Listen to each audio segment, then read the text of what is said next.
rapidement Selou Baldé pour qu'il nous dise ce qui s'est réellement passé entre leur délégation et la jeunesse de Gawal. Une chose est sûre, Ousmane Gawal Diallo a été expulsé du parti. Est-ce que c'est ce qui a provoqué l'ire de la jeunesse de Gawal? Est-ce qu'aujourd'hui, il y a un désamour ou un divorce entre la préfecture de Gawal et désormais l'UFDG qui a toujours remporté cette localité lors de toutes les échéances électorales? Qu'est-ce qui s'est réellement passé?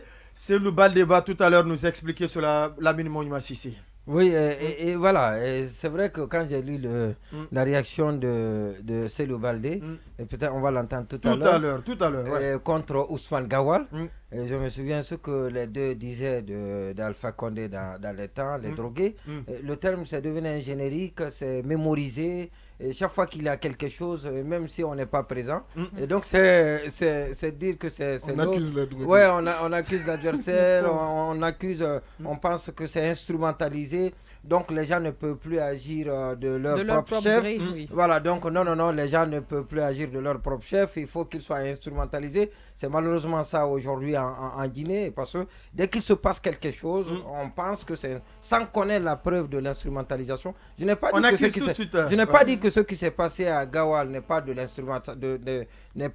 l'instrumentalisation. Je veux être convaincu que c'est une instrumentalisation, mais je veux simplement dire que c'est des propos qui sont connus désormais dans les officines des partis politiques. Et c'est un générique très connu. Ça a l'air très peu crédible en fait. Qu'on le prouve, que cela soit prouvé désormais. Il faut qu'on dépasse cette étape-là, qu'on ne rabâche pas les oreilles par des dénonciations, par des accusations simples. Et je ne doute pas de ce qu'ils ont dit, en attendant d'être convaincus de la réalité, voilà, donc de ce qui a été dit. Alors, de toutes les façons, ils ont été, la préfecture de Gawal a été hostile à la délégation, mais ça, on pouvait le pressentir. Justement, parce que Ousmane Gawal, on dit que c'est parce qu'il bénéficie du soutien de Selou et que c'est ce qui fait qu'il a gagné à Gawal. Mais ce qui reste clair, c'est que Ousmane Gawal a beaucoup fait à Gawal. Il a beaucoup investi à Gawal. Ça, vous le savez, nous le savons, tout le monde le sait. Il n'a pas que des ennemis à Gawal. Et c'est vrai que Selou, il est celui qui symbolise bien évidemment cette adhésion cette partie de la Guinée à l'UFDG, mais Gawal à Gawal, Ousmane Gawal à Gawal, ce n'est pas rien. Pourtant, on dit que même à Kakoni, lors des dernières élections législatives, il a été battu à plate couture. Mais il y a au moins des gens qui ont voté pour lui. Peut-être que ce sont ces gens-là qui sont sortis. Oui, allez-y. Voilà. Moi, par rapport à ce qui s'est passé à Gawal, je m'interroge plutôt sur le rôle que joue la transition, les autorités de la transition. A priori, il y a un mot d'ordre qui interdit les manifestations. Ce qu'on peut en penser, il y a un mot d'ordre, il y a une décision, un communiqué qui interdit les manifestations. Est-ce que ceux qui ont protesté à Gawal se sont soustraits à ça? Qu'est-ce qu'on leur a fait subir? C'est spontané, hein? Alors, qu'est-ce que vous allez dire de ceux qui ont manifesté? Oui, non, mais j'ajoute que... Après l'augmentation du carburant. On parle de manifestations coordonnées, organisées. Mais manifestations spontanées... Je peux continuer. On peut dire que c'est spontané. Mais une telle manifestation, le plus souvent, il y a souvent des réunions. Ce qui s'est passé contre l'augmentation du prix de carburant a été manipulé. Non, c'est totalement différent. La Monument Sissi. Non, je pose la question. Les deux ne peuvent pas être comparables. J'ajoute à l'intention de Monument, il a dit tout à l'heure que même les autorités préfectorales étaient hostiles et je ne sais pas de quel droit les autorités préfectorales. Non, je n'ai pas dit les autorités préfectorales. Donc vous verrez tout à l'heure, quand vous vous réécouterez, vous réaliserez que vous l'avez dit. Et parce que c'est conforme à la réalité. Et parce que c'est conforme à la réalité, les autorités préfectorales sont venues inviter la délégation de l'UFDG à quitter Gawal. Alors je ne sais pas de quel droit. Je sais qu'il y a une affaire judiciaire concernant Selou Diallo. A priori, ça ne concerne pas l'UFDG. Les responsables de l'UFDG sont libres de mener leurs activités à l'intérieur du pays. L'interdiction de manifestation ne concerne, a priori, même si on n'est pas d'accord, ne concerne que sur les manifestations sur la voie publique. Ici, c'était dans une enceinte que les gens devaient rencontrer les militants du parti. Je ne vois pas au nom de quel principe le préfet viendrait leur interdire de ça, je suis d'accord avec vous. Peut-être ça peut être dû au fait que c'est peut-être pour amenuiser les dégâts. Peut-être que le préfet savait déjà qu'est-ce qui se préparait dans la ville. Exactement. Ça peut être une des raisons. C'est avant ou après? Avant les incidents ou après les incidents? Si c'est avant les incidents, c'est que le préfet en sait quelque chose. Oui, peut-être qu'il a entendu des bruits. Comme il l'a dit, c'est peut-être prévenir d'éventuels risques qui pourraient arriver. Oui, mais je pense qu'il y a d'autres moyens de prévenir des risques que d'expulser, on va dire, ou bien des citoyens guinéens. Des citoyens guinéens dans une préfecture. Ça, quand même, j'espère que cela ne s'avère pas vrai, parce qu'on ne peut pas, quand même, quel que soit le citoyen, lui dire de partir, sauf si c'est un conseil pour sa sécurité. Ah là, le préfet qui est chef, attention, le préfet, c'est lui qui a... C'est le président de la République de la localité. Oui, donc le conseil de sécurité. Voilà, donc c'est lui qui a les autorités policières. S'il voit qu'il y a une situation que les policiers peuvent ne pas contenir, par exemple, ou assurer la sécurité d'une délégation de l'UFDG, il peut les conseiller éventuellement. Pour éviter les dégâts. Voilà, c'est pourquoi je dis, entre les conseillers et les intimés de sortir de la préfecture, il y a deux mondes, et j'espère qu'il n'a pas franchi. Voilà, j'espère que mais puisqu'il est militaire, est-ce que le militaire, il peut avoir ce discernement, savoir qu'attention, et au lieu de les expulser, il vaut mieux les conseiller. Mais bien sûr, les militaires sont pourvus aussi de discernement, comme tous les corps de métier. Beaucoup de corps de métier.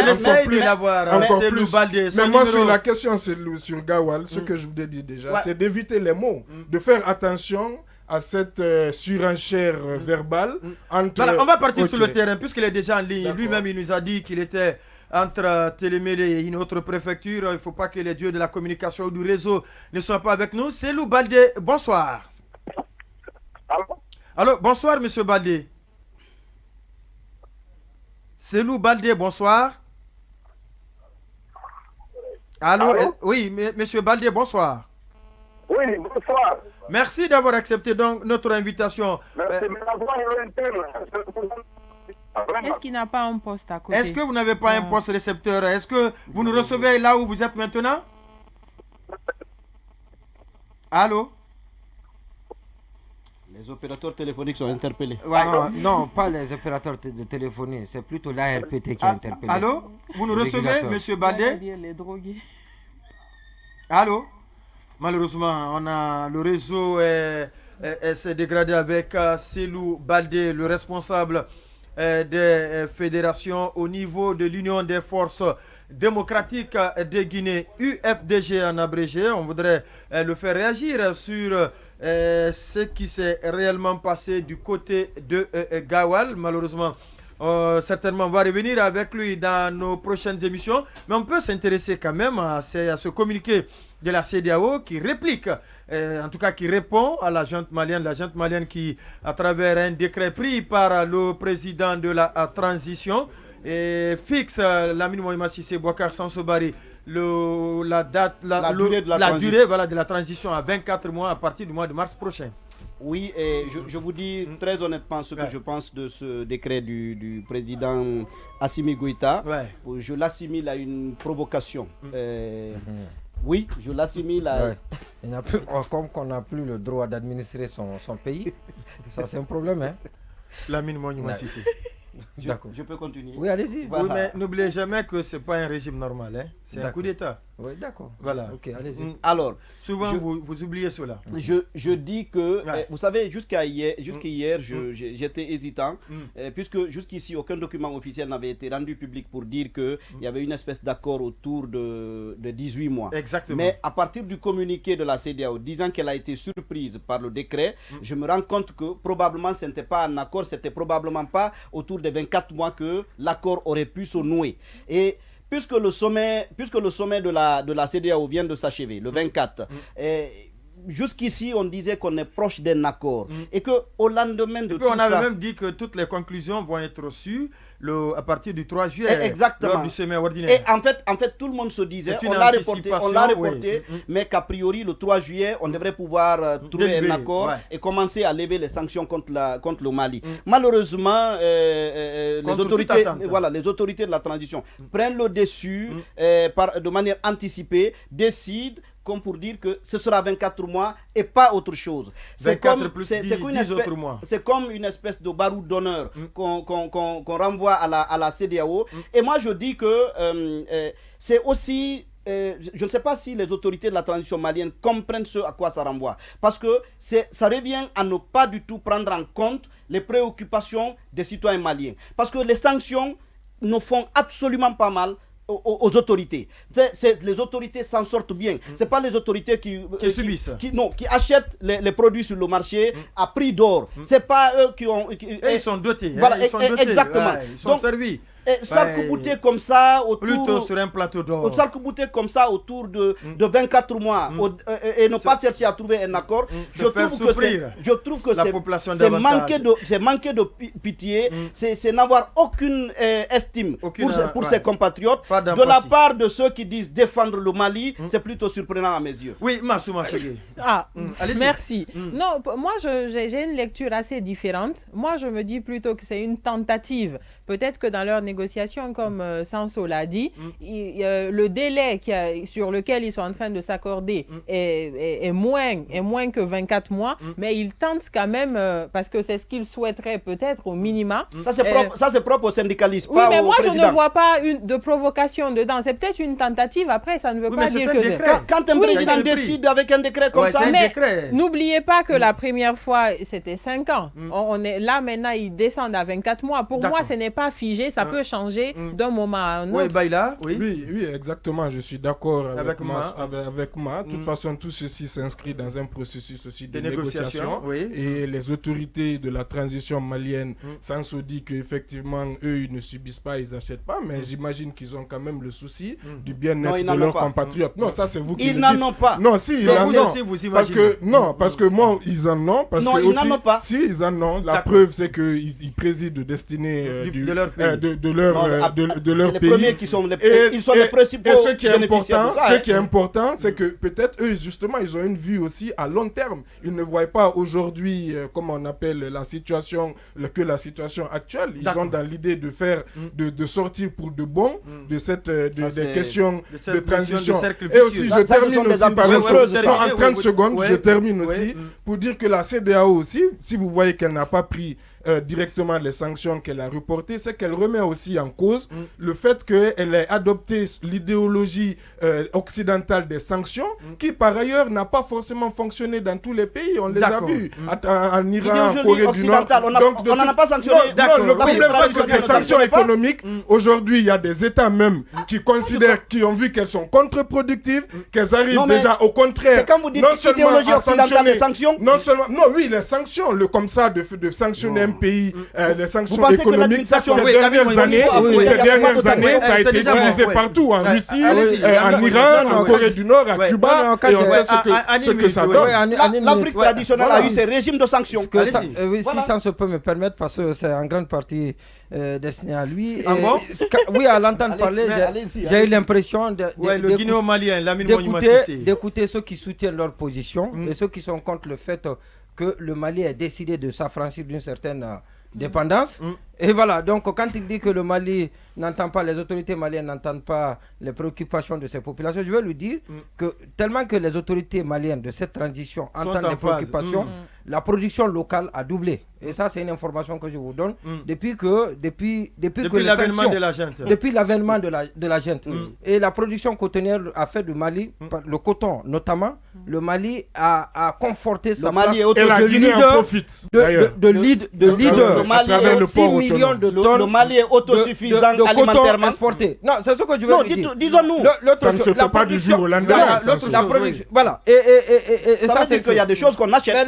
Et quand j'entends ça se parler, on a l'impression... Développez votre argument, vous le laissez tranquille. Non, il dit ce qu'on entend tous les jours dans les médias occidentaux. Il est impérialiste, c'est ça, pro-impérialiste. Dites-le, lâchez le mot. Non, la préoccupation, est-ce qu'il faut se poser la question, est-ce que le problème malien aujourd'hui, c'est lié aux élections, c'est l'organisation des élections.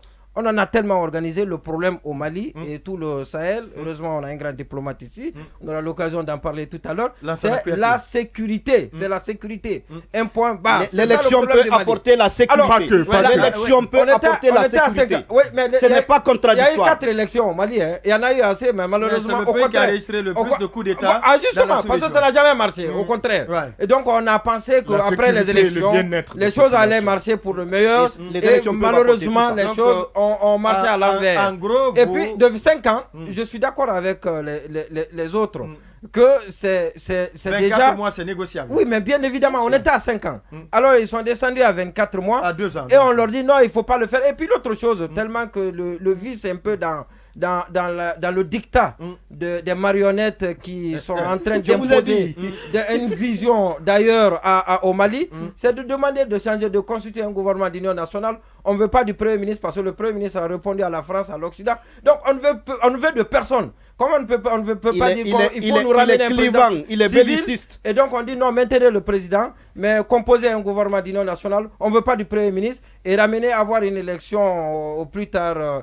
D'ici 18 mois. Voilà, c'est ce qu'on pouvait dire sur cet autre sujet. Ceci dit, on se tourne donc vers notre invité qui est déjà ici dans ce studio et sur ce plateau, Lansana Kouyaté, ancien Premier ministre, président du PDN, Parti de l'Espoir pour le développement national.